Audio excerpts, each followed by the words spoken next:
Tunnel లోపల చిక్కుకున్న వారిని రక్షించేందుకు బహుముఖ ఆపరేషన్ కొనసాగుతోంది.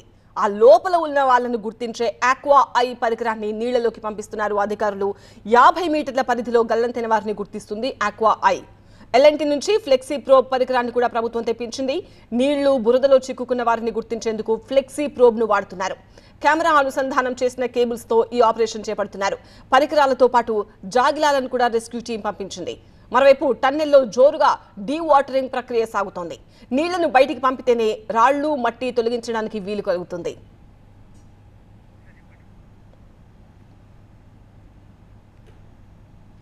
ఫ్లెక్సీ ప్రోబ్ పరికరాన్ని మనం చూస్తున్నాము. అలాగే ఆక్వా ఐ ఇతర సాంకేతిక పరిజ్ఞానాన్ని అన్నిటినీ కూడా ఉపయోగించి లోపల ఉన్న వాళ్ళను బయటికి తీసుకొచ్చే ప్రయత్నాలు చేస్తున్నారు.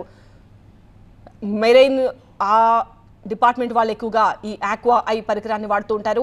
నీటి లోపల ఉన్న వస్తువులను కానీ మనుషులను కానీ గుర్తించేందుకు ఈ పరికరం ఉపయోగపడుతుంది.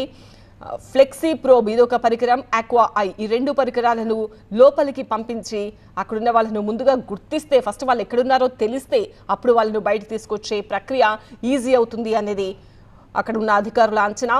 మనం 4 బాక్సుల్లో చూస్తున్నాము. నీళ్లలో వాటర్ని స్కాన్ చేసి ఎక్కడెక్కడ ఏముందో చూపించే ఫ్లెక్సీ ప్రోబ్ పరికరాన్ని మనం చూస్తున్నాము. అలాగే ఆక్వా ఐ ఆ పరికరము, అలాగే జాగిలాలు, ఇలా ఉన్న అన్ని మార్గాలను కూడా ఉపయోగించి లోపల ఉన్న వాళ్ళను ఎట్టి పరిస్థితుల్లో బయటికి తీసుకొచ్చేందుకు ఎన్ని రకాల ప్రయత్నాలు జరుగుతున్నాయో మనం ప్రత్యక్షంగా చూస్తున్నాం.